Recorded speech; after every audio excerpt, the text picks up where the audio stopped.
Swastiastu. Idedane para pemirsa sareng sami, punapi gatra, dumugi idedane sareng sami ngemangguhang kerahayuan ringgalahi sani mangkin.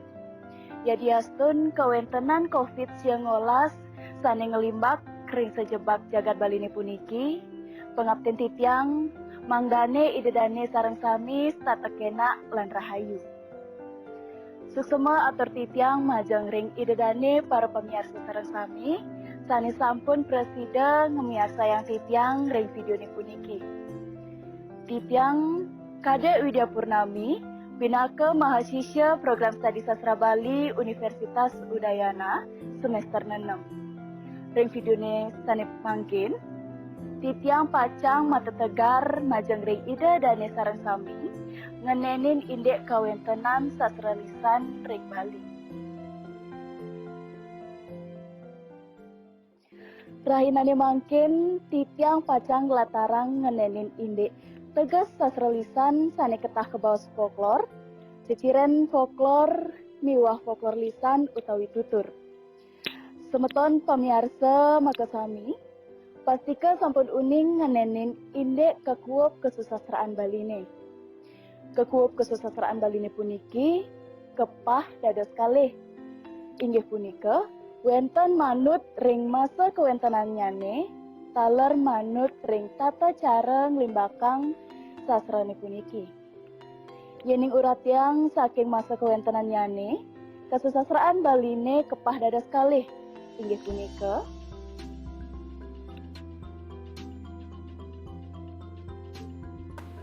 kesusastraan Bali Purwa utawi tradisional, miwah kesusastraan Bali Anyar utawi modern. Kesusastraan Bali Purwa utawi tradisional inggih punika kesusastraan sami dirung kemi pengaruh modern. Miwah kesusastraan Bali Anyar utawi modern inggih punika kesusastraan sami sampun kemi pengaruh modern. Yeni selahin saking tata cara ngimbakang utawi jelajahin susastra puniki, susastra Baline taler kepah dados kalih. Inggih punika susastra tutur miwah susastra sesuratan. Susastra tutur inggih punika susastra sane kawedar ngangge tuturan utawi pebausan. Taler susastra sesuratan inggih punika kesusastraan Bali sane kawedar ngangge sesuratan. Sane mangkin titiang pacang latarang ngenenin susastra tutur utawi lisan. Susastra tutur utawi sastra lisan inggih punika karya sastra sane sampun wenten risejroning parajanane Duk Purwakala sedurung wenten sesuratan. Sastra lisan puniki inggih punika sastra sane ketuturan lisan. Rare sering penglimbaknyane taler menjalaran antuk lisan utawi tuturan. Sejroning sastra lisan puniki maduwe ceciren sane ngawinang sastra lisan puniki metiosan ring sastra-sastra sane lianan. Ceciren sastra lisan puniki inggih punika sanika pertama sastra lisan mapai ketan sareng penutur pemireng genah miwah galah. Suksmanyane yening sastra lisan punika presida nglimbak manut penuturnyane mawinan rikalaning anak sane mirengang rare sane mangkin nuturang majang ring semeton sane lianan punika presida keimbohin utawi kekirangin. Punika sane ngawinang tutur saking sang sane nuturang majang ring sang sane mirengang maduwe pabinan ring sejroning nangkep tuturi punika. Ciciran sane kaping kalih inggih punika wenten konflik fisik saking sang sane nuturang miwah sang sane mirengang. Suksemanyane cicirane puniki latarang yening ritatkala iraga mebebausan indek sastrane punika pastika iraga metemu langsung. Nika sane ngawinang yening kawentenan sastra lisane punika krana ring sejroning penglimbaknyane wenten konflik fisik. Taler ciciren sane kaping 3 inggih punika bersifat anonim. Kahanannyane nenten kauningin sira sane ngripta sastra lisane punika. Sane ngawinang kadiasa punika Santukan karya sastrani puniki sampun wenten ring sejroning duk purwakala. Napi malih panglimbanyane majalaran nantuk sarana penuturan utawi lisan. Punika sane ngawinang yening sastra lisan punika nenten kauningin sang sapesira saning rita. Ngebaosang indik kawentenan sastra lisane puniki nenten lepas ring sejroning kawentenan folklor.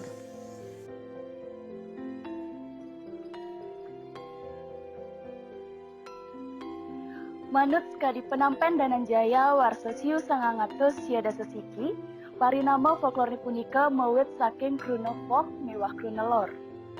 Kruna folk puniki meduwe arti inggih punika silih tunggil saka krama sane meduwe ceciren pengenal fisik, sosial lan kebudayaan. Sane mata tujuan mangdane prasida uning, napi pebinanyane sareng saka krama sane lianan. Ceciren pengenali punika mekadi warna kulit sane patah, rupan rambut nyane, gaginan utawi pekaryan, basa, pendidikan miwah agama sane patah. Beraris kenten, kruna folklore punika taler mawit saking kruna lor, sane meduwe arti inggih punika kebudayaan sane kewarisan turun-temurun, sane ketuturang lisan utawi ring sejroning imbal sane merupa gerak isyarat, tur maning merupa alat pembantu pengingat. Dados nyane, teges folklor inggih punika kebudayaan tradisional sane kadruwenang oleh seka krama tur penglimbak nyane turun-temurun majalaran antuk lisan nganutin tradisi miwah budaya sane wenten ring wewidangan palemahan nyane. Penglimbak saking pitutur punika nyantenang kewentenang budaya lisan santukan, tetamian punika sampun lami taler kelaksanayang oleh para lingsir-lingsir duwene. Folklore punika kaanggen taler pinaka sesuluk utawi tata titi sanika anggen bantang ngemargiang kahuripan jatmane ring kumine. Semeton pamiarsa sami punika diwawu ngenenin indik teges folklor. Sane mangkin pacang kelataran tiang ngenenin napi kemanten ceciren folklor punika. Ceciren folklor sanika pertama inggih punika penglimbak lan pewarisan nyane majalaran antuk lisan. Dados nyane santukan penglimbak lan pewarisan nyane majalaran antuk lisan punika sane mawinan yening sastra lisane nglimbak saking bebaosan utawi tutur kata saking penutur majang ring penutur sane lianan. Beraris kenten ceciren sane kaping kalih inggih punika bersifat tradisional. Artinya yening sastrane punika banget baikatan nyane sareng tata susila, dresta sane sampun wenten dok lingsir-lingsir nguni. Ceciren folklore sane kaping 3 inggih punika nglimbak ring versi sane melianan. Sane ngranayang nglimbak ring versi sane melianan punika santukan ri sejroning penglimbak nyane majalaran antuk sarana penuturan utawi lisan. Nenten mesrana rekaman utawi cetakan. Santukan mesrana tutur utawi lisan punika sane ngawinang manusa presida lali ring sejroning pikayun sane maosang indek cerita-ceritane punika. Ring cecirane puniki wenten sane kebaos proses interpolasi, sane kebaos proses nimbuhin utawi ngisenin unsur-unsur sane anyar, sane nenten ngubah unteng satuane punika. Pun raris kenten ceciren sane kaping 4 inggih punika kahanan nyane anonim. Santukan karya sastrane punika sampun wenten ring sejroning dok purwakala punika sane mawinan yening sastra lisan utawi tutur punika nenten keuningin indik pesengan utawi aran sang sane ngawi. Ceciren folklore sane kaping 5 inggih punika meduwe wangun mepola. Wangun sane mepola punika presida kecingakin ring sejroning cerita rakyat sekadi satwa ring Bali sane nganggen kruna pemahbah. Kruna-krunane punika sekadi ada kone tuturan satwa, ada kone orah-orahan satwa. Ketahnyane di sejroning pengawit satwane punika wenten wangun lengkara sane meswara ada kone tutur-tuturan satwa. Di sejroning wangun lengkarani punika wenten kekalih sane ketelatarang. Inggih punika kruna kone miwah kruna tutur-tuturan utawi orah-orahan. Indek kruna kone akeh kewawanin ritat kala tukang nyatuang satuan nyane. Santukan satuane punika nenten pinaka reritan saking sang sane nyatua. Sakimaon sampun kepirengang saking anak tiosan. Selanturnyane kruna tutur-tuturan utawi orah-orahan. Punika muwit saking kruna tutur lan orah. Krunane punika moduwe artos nuturang utawi mereraosan. Yeni ring sejroning istilah teknik satwa punika moduwe artos cerita lisan. Sampun raris kenten ceciran sane kaping 6 inggih punika moduwe kahanan pralogis. Ring folklore sampun mejanten pepinah utawi tetua-tetua sane anut ring logikanyane nanging logikane punika metiosan saking kepatusan sane sampun wenten utawi nenten anut ring logika umum. Kadi cerita legenda Nusa Lembongan. Sane mendaging cerita yening raja sane mewasa aji dalam sawang punika maduwe putra. Silih tunggalnyane mewasa irenggan. Keceritayang yening perahu irenggan sane kaanggen naklukin pulau Bali punika kelem. Perahu sane kelem punika kauah dadi batu.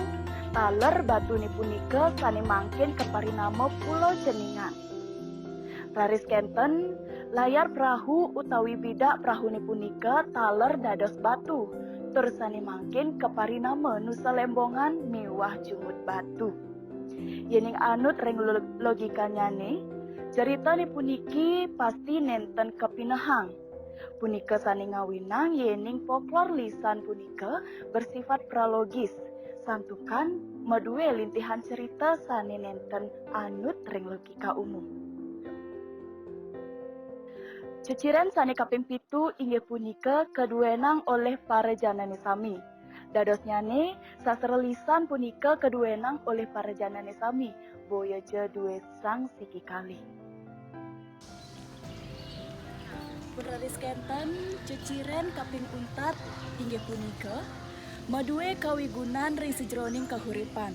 Sekadi cerita rakyat sane maduwe kawigunan sane kaanggen piranti pendidikan. Sastra lisane punika maduwe kawigunan pinaka sarana pengajah-ajahan. Santukan ring sejroning sastra lisane punika akeh medaging tetua-tetua kahuripan miwah piteket-piteket sane mabuat mangda presida keresepang oleh para janane. Sampuraris kenten keanggen penglimur manah utawi pelipur lara. Sastra lisane punika maduwe kawigunan keanggen rimurang manah utawi penghibur oleh krama-kramane. Mawinan yening selehin ring sejroning soro-soroh sastra lisan, akeh sastra lisane punika maduwe unteng sane humoris utawi lucu. Punika sane mawinan yening sastra lisan maduwe kawigunan sane kaanggen ngelimuran manah. Puraris kenten kaanggen protes sosial. Dadosnyane sastra tutur sane ngelimbak taler kaanggen pinaka genah nagingin sarining pikayun saking para janane.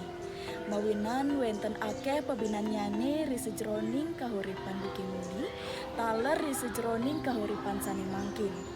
Punika makecihna yening pitutur punika pinaka pikarsan utawi pikayun para janane sane durung presida memargi. Mawinan asa punika ring pitutur punika kaunggahang pikayun-pikayun punika mangdane sida kapirang tur kemargian.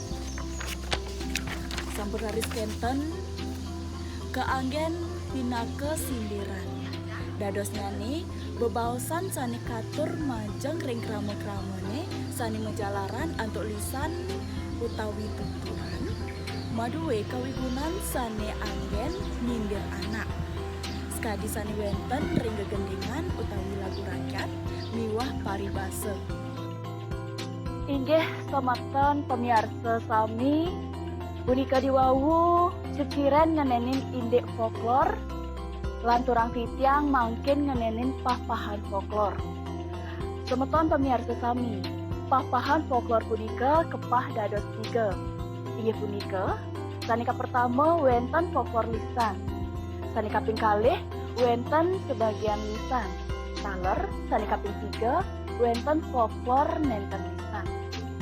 Ring video titiangi mangkin pacang kelatarang titiang ngenenin indek kawentenan folklor lisan.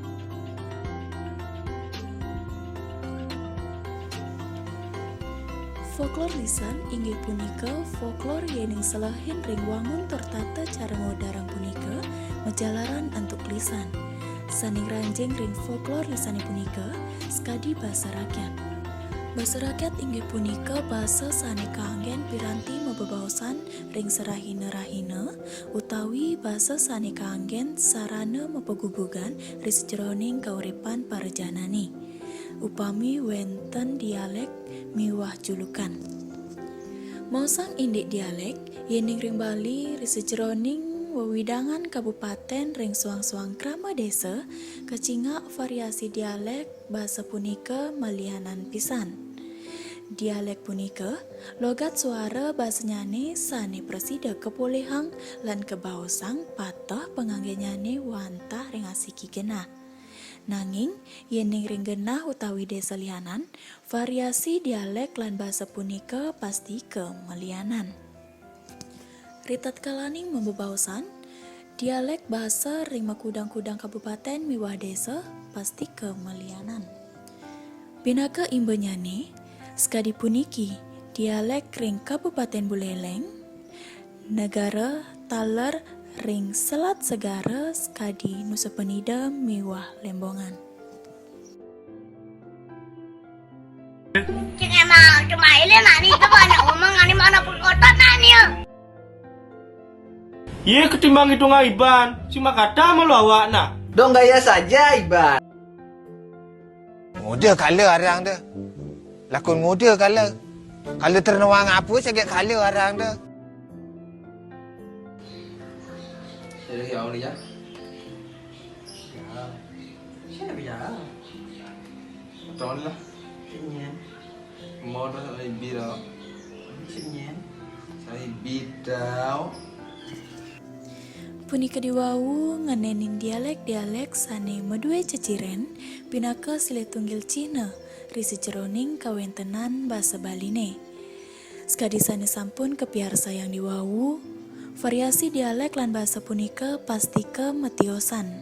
Sane ngawinang metiosan punika presida kecingak saking pabinayan geografisnyane. Skadi pabinayan genah, pabinayan saking adat istiadatnya nih, lan pabinayan saking tetamian leluhur sane dumun. Dialek sane mabinayan punika boya jengawinang basa Bali kaon. Sakewanten sangkaning pabinayan dialek punika basa Baline presida ake madui rerasmen sane presida ngarti keasrian jagat Baline kantos mangkin. Punika diwawu ngenenin dialek. Saning ranjing risi jeroning basa rakyatnya punika taler wenten julukan. Semeton pamirsa sami pasti kauning yening kawentenan Pulau Baline pinaka pulau wisata budaya sane sampun kalokta doh kantos kedua negara. Punika sane mawinan Pulau Baline ketah kesengguh Pulau Seribu Pura, Pulau Dewata miwah Pulau Surga. Bali kesengguh Pulau Seribu Pura, santukan Pulau Baline sampun kelok ring dura negara, karena adat istiadat budayanya ne sanepune becik lan asri. Lianan ring punika, Bali makehan penduduknya ne nganutin agama Hindu. Dua ning punika, krama Hindu Bali madue make pura. Keakehan purane punika sane ngawinang Bali kesengguh Pulau Seribu Pura. Miwah, Pulau Bali ini kesengguh Pulau Dewata. Pulau Bali keperinama Pulau Dewata, santukan keasrian pelemahnyani sampun keluk tahdoh kedua negara. Seni budaya Bali seni berdasar untuk seni budaya Hindu, taler sampun kejana loke ring jagate. Adat istiadatnya nih sane mendasar untuk suryak siu, para warga Bali nih banget ku menyama taler ngadap kasor. Agamnya punika sane nenten wenten nyaminin ring jagate. Turmaning budaya Hindu sane wenten ring Bali sampun raket pisan. Punika mawinan sampun kecinayang antuk kewentenan upakara sane katur ring dewata sane mestana iriki ring jagat Bali nih. Dewata punika mateges dewa, sane linggih nyani pinih sor, ring linggih dewa-dewa sane utama. Punika sane ngawinang malih yening Pulau Baline kasengguh Pulau Dewata. Pulau Baline taler kesengguh sekadi Pulau Sorga. Karena Pulau Baline kesenengin oleh para janani, boyo jetios, santukan keasrian pelemahan Pulau Baline, ketuku malih antuk seni lan budaya Bali. Mawinan sekadi sapunika, iraga sareng sami patut ngerajagang budaya Bali, mangde budaya Bali ini tetap asri lan lestari. Sile tunggil, sani keangken nguratang tur ngewardiang seni budaya Bali ini inge punika, wantah bahasa Bali, tetabuhan lan igal-igalan ruene, sani pinaka tetamian utawi warisan saking leluhur diwawu. Semeton pamiar sesami, punika diwawu ngenenin indik dialek miwa julukan saning ranjing ring basa rakyatnya punika. Taler, kaping kalih saning ranjing ring folklor lisan, wenten tutur bebaosan utawi ungkapan tradisional. Tutur tradisional inggih punika wangun tuturan lisan sane embas ring sejroning krama, utawi masyarakat tradisional sani kaanggen pinake piranti pendidikan utawi pengajah-ajahan. Tutur tradisional puniki patah sekadi sesonggan. Sesonggan puniki patah sekadi pepatah sani melarapan antuk tetujon mewah daging nyane sering kaanggen nyindir. Upami sekadi ngajahin bebek ngelangi. Suksmanipun sekadi kaucapang ring anake sane mapi-mapi ngajahin anak sane sampun wikan utawi dua. Puraris kenten wenten sesonggan sekadi anake sane gangsaran tindak kuangan daya. Suksmanyane inggih punika sekadi anak sane krusuk-krusuk rerah barang durung tata sipun miragi gelis-gelis sampun memargi pemuputne nenten kauning napi-napi sane kerarah. Parilaksana sekadi punika kewastanin anak sane gangsaran tindak kuangan daya. Taler wenten sesonggan, upami yening ring desa wenten krama. Diastunipun adiri sane melaksana kaon utawi jeli sekadi memaling, demen miyagan, mewah sane lianan, sinah desa kaucap kaon utawi jeli, rauh ring adan desa sane taler jeli. Yening sekadi sesonggane, parilaksana punika patah sekadi anake ngaduk sere aji keteng. Taler akeh sesonggan sane lianan. Punika ngenenin tutur utawi ungkapan tradisional. Raris, sane kaping 3 wenten pitaken utawi pertanyaan tradisional. Pitaken utawi pertanyaan tradisional puniki patah sekadi teka-teki. Yeni ring Bali ketah kebaos antuk cecimpedan. Cecimpedan inggih punika tradisi seni krama Pulau Dewata Bali sane merupa bebaosan sane kaanggen metebak-tebakan ngenenin indik teka-teki sane kebaktayang oleh alit-alite tur kaanggen pengasah utawi pengulir budi ritat kala megegonjakan utawi mecanda. Upami apa mesisik naga mencepong ratu. Sane mesisik naga miwah mencepong ratu inggih punika buah manas. Taler wenten cecimpedan. Apake dicerike mepusung, dikelihe megambahan. Semeton sami pasti keuning. Yening dicerike mepusung, dikelih megambahan punika kewastanin padi. Taler wenten pitaken. Apa cekuk baungne, godot basangne pesu gending. Nah, yening cekuk baungne, godot basangne pesu gending, punika kewastanin rebab. Semeton pamiarsa sami. Paribasa Bali sekadi sesonggan miwah cecipedan punika dados neng ranjing ring kesusastraan Bali tutur. Krana sampun wenten ring sejroning parajanane duk purwakala sedurung wenten sesuratan. Taler pinakecina kebudayaan tradisional sane kedruenang oleh saka krama terpenglimatnyane turun-temurun. Pralambang utawi paribasa punika wantah basa rinengga sane dados rerasmen wiadin panglengut basa ritat kala mebebawasan tur menggegonjakan utawi mepalian ripantaraning para yuwanane. Sane kaping 4 wenten puisi rakyat. Puisi rakyat inggih punika kekawian sastra sane kaiket antuk ugar-ugar yen ring Bali wangun karya sastra tradisional sane marupa wangun puisi ketah kebaos geguritan. Geguritan punika marupa pupuh lan pupuh punika kaiket sane kewastanin pada lingse.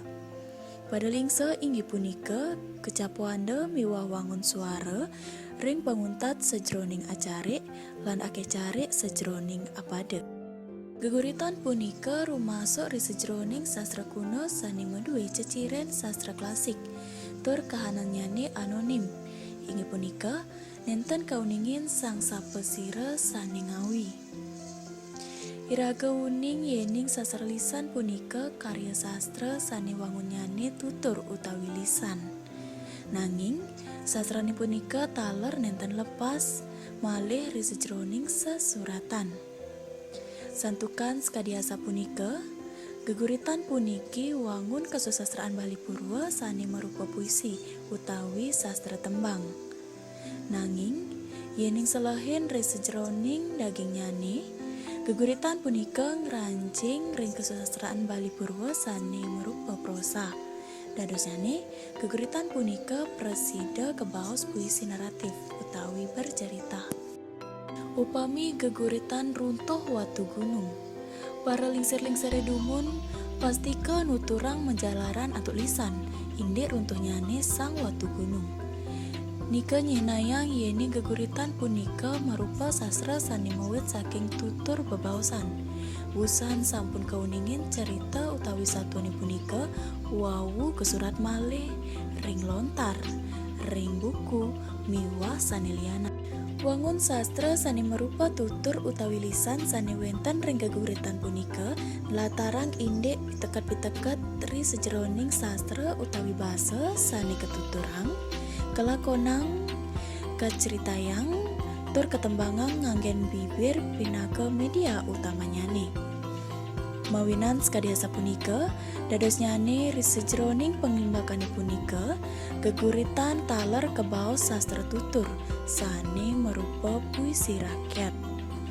Sane kaping 5 inggih punika cerita prosa rakyat.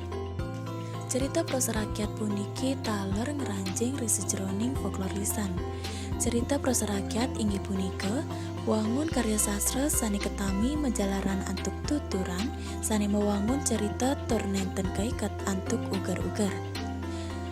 Wangun-wangun cerita prosa rakyat makadi mitos, legenda, miwah dongeng utawi satwa. Sane pertama ngubau sang ilit mitos. Mitos puniki inggih punika medasar antuk cerita tradisional. Yening sayan selehin pinaka penafsiran paindikan sane durung janten kesujatianyane. Mitos punika kaanggen utawi kalimbakang oleh krama repekramanyane pinaka tuntunan terajah-ajahan pendidikan. Upami wenten mitos tusing dadi ngetepin kuku petang-petang nyanan memene enggal mati. Basa tabu punika mengacu ring keselamatan. Punika kedasarin antuk sarana miwagalah sane kaanggen ngetepin kuku. Sane dumun, para krama ngetepin kuku nganggen sarana utawi alat sane mangan. Santukan dumun ten wenten sane modern sekadi zamane mangkin. Punika mawinan krama ngetepin kuku nganggen tiuk. Selian punika, dumun ten wenten sarana penerangan nganggen listrik. Melianan sareng zaman sekadi mangkin. Sane dumun, krama ngangge damar sentir antuk nyenarin pondok nyane. Punika mawinan yening iraga ngetep kuku ngangen tiuk rikala wengi sinah pacang nemu sengkala skadi cokori metatu taler 5 pacang metatu. Punika saning ranayang para anak lingsire dumun dan nado sang para anak alit-alit ngetepin kuku petang-petang. Kantos mangkin basa tabune puniki pinaka pekiling majang ring semeton sami. Mangdane iraga ngetepin kuku kelaksana yang ring lemah nyane. Yening kelaksana yang peteng presida ngembulihang baya. Wenten mitos tu sing dadi medar sambil mencucuk. Nyanan betak batis nih. Semeton pamirsa sami, iraga uning yening medar sambil mencucuk punika parilaksana sani nenten becek utawi nenten sopan. Ritat kala iraga ngajeng, sepatutnya iraga melinggih nenten jam mencucuk. Punika mawinan para anak lingsire dumun, nandurang tetua basa tabu majang ring alit-alite, santukan basa tabune punika kaanggen ngingetang alit-alite secara halus. Basa tabu puniki mengacu ring nilai kesopanan utawi etika. Taler, presida ngewentuk karakter kesopanan majang ring alit-alite. Ring basa tabune puniki wenten tetua-tetua sani presida ngewatesin parilaksana alit-alit, mangdane ngedohin parilaksana sani nenten manut ring kayun. Taler, akeh mitos-mitos lianan sani ngelimbak ring sejebak balini. Semeton pamirsa sami, kaping kalih sani ngranjing ring soro cerita prosa rakyat inggih punika legenda. Legenda puniki silih tunggil karya sastra tutur sani merupa cerita prosa rakyat tradisional sani kaidepang kesuciatianyane, ketarke yukti-yukti kawentenanyane taler ketah mapaiketan sarang wit kawentanan genah utawi wewangunan. Upami wenten legenda Selat Bali utawi Segara Rupa, legenda Dana Batur, legenda Nusa Penida, miwah legenda sani lianan. Taler sani kaping 3 wenten dongeng. Dongeng puniki inggih punika tutur tradisional sani dagingnyani wantah saking pikarian utawi kekawian. Santukan punika durung mejantan kawentenanyane.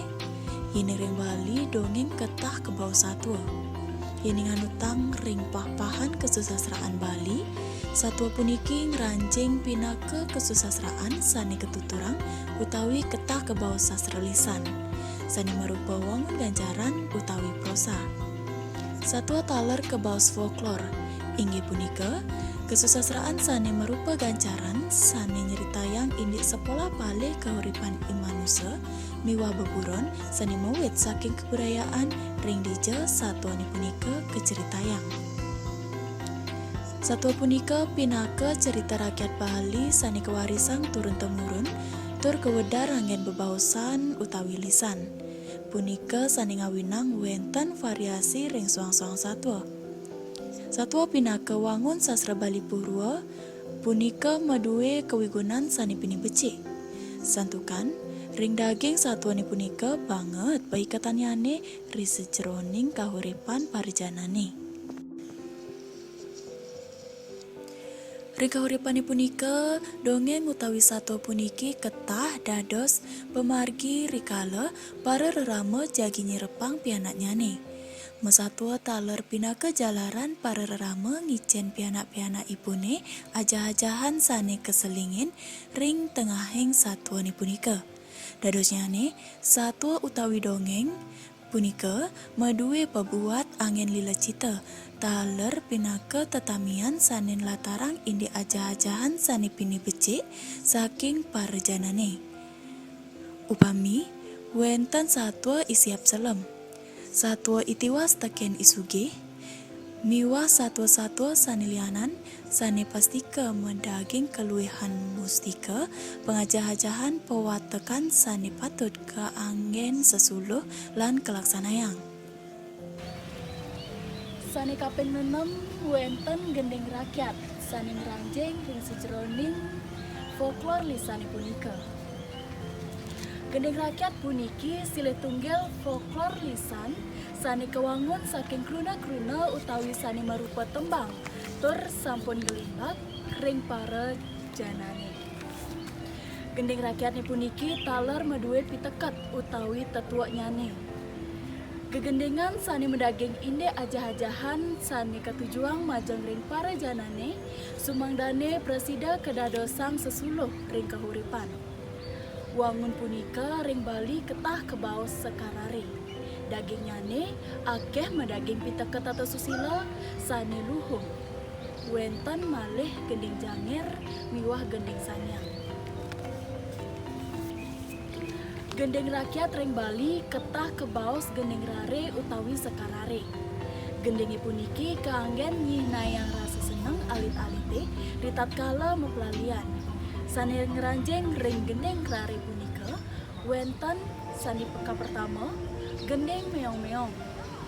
Ring gending meong-meong puniki nyeritayang wenten kalih sifat utawi karakter manusia sani kegambarang skadi kalih parisola babulon inggih punika wenten bikul utawi tikus miwah meong utawi kucing. Bikul punika pinaka manusia sani demen ngerusuh rakus miwah lobe. Nanging yening meong punika pinaka manusia sani becik. Gending puniki maduwe piteket-piteket sani ngentosin sarwa sani nenten becik ring angga. Pinaka lakon sang jero ketut utawi bikul sani swadinanyane memaling, loba taler sering ngerusuh. Ring ab jagate sani mangkin, lakon punika nepek pisan ring parisolah para koruptor sani ngranayang rakyat sengsara. Sani kaping kalih wenten gending putri Cening Ayu. Ring gending puniki wenten bebaosan rerama utawi meme sarang pianak nyane sani maduwe piteket saking reraman nyane tur maning wenten timbal balik sani becik ring pianak nyane. Timbal balik punika marupa ketaatan miwah rasa tanggung jawab sani keduwenang oleh pianak nyane. Gendeng puniki ngemetuang tetuak mangda pinaka pianak patut bakti tekening rerama. Tiosan saking punika, rerama pinaka guru rupakes tata ngajahin indik kepatutan, ajah-ajahan punika melarapan saking pikarya sani kepaice. Saking ajah-ajahan punika presida nincapang keuruhan sang pianak. Sani kaping 3, wenten gending juru pencar. Gending juru pencar puniki nyeritayang indik keasrian miwah kauripan parejanane sani wenten ring pesisir.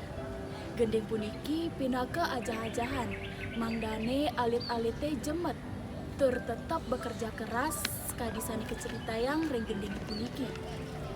Lianan kadiasa punika, gendengan puniki pinaka pengajah-ajah majeng ring anake alit, mangda jemet metulungan, tur maduwe rasa peduli risi jroning nyaga pelemahan lingkungan. Lianan ring gendeng-gendeng punika, kari akeh gendeng-gendeng rare sani pinaka tetamian anak lingsir duwene dok purwakala. Sani presida kaanggen pinaka penuntun rikalaning ngajahin anak alit, mangdane presida rajegang budaya Baline. Penuntun sani kaabdian inggih punika, penuntun sani presida ngicenin kawruhan majeng ring kahuripan. Gendeng rare punika pinaka sarana sani manut keanggen ngelimbakang aji pengajah-ajahan tata laksana lan piteket majang ring anaki alit. Ketahnyane, gendeng rare punika kaanggen ngelimurang manah oleh alit-alite miwah parejanane. Gendeng puniki rumasuk ring sejroning folklor lisan utawi sastra lisan. Santukan gendeng punika marupa kebudayaan sani sampun kewarisan oleh leluhur iraga. Saning ranjing resi jroning gending rakyat punika taler wenten gending janger. Gending janger puniki marupa folklor lisan utawi sastra lisan sani medaging tetuak hiburan ring alit-alite miwah para yawanane. Gending janger inggih punika saluwer gegendengan sani kaanggen unen-unen sani mewasta janger kecak. Gending janger puniki presida ngewetuang pikayun seneng, girang, sebat miwah ulangun. Ungkuran puniki gending janger sering keanggen ring megegenjekan. saning ranjing ring gending janger, mekadi gending janyi janger, gending titiang lacur, gending beli bagus, miwah gending sanilianan. Taler wentan gending sangyang saning ranjing ring soro gending rakyat. Gending sangyang puniki kegendengan rikalen nyolahang sangyang. Sesolahan sangyang puniki sane banget ketengetang oleh kerama baline. Sekadi sangyang dedari, sangyang jaran, sangyang memedi, miwah sangyang sanilianan. Gending sangyangi puniki upami wenten gending Dewi Ayu, wenten gending Kuko Sarung, Sekar Emas, miwah sanilianan. Gending-gending puniki silih tunggil karya sastra sani kawedarang menjalaran anduk lisan. Mawinan kadiasa punika, gending-gending punika kebaos sastra lisan utawi folklor lisan sani merupa gending rakyat. Yen ring Bali ketah kebaos gegendengan. Santukan gending-gending puniki kewarisan turun-temurun mesrana basa sani ketembangin tur medue ajah-ajahan sani becik. Lianan kadiasa punika taler medue daging-daging budaya Bali sani akeh medue makna.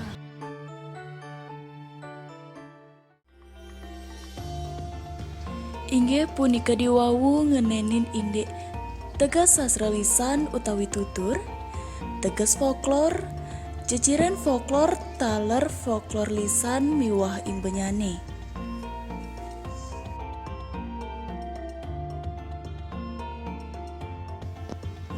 Semeton pamiar sesami, patut kauningin yening kewentenan sastra tutur ing Bali sampun wenten saking riyin.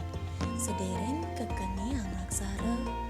Yadi aston karya sastra sane medal riyenan magehan nenten kesurat, tur nenten kauningin sang sapesira sani ngawi. Nanging kawentenan nyane tegap kerambang, turun-temurun rau mangkin.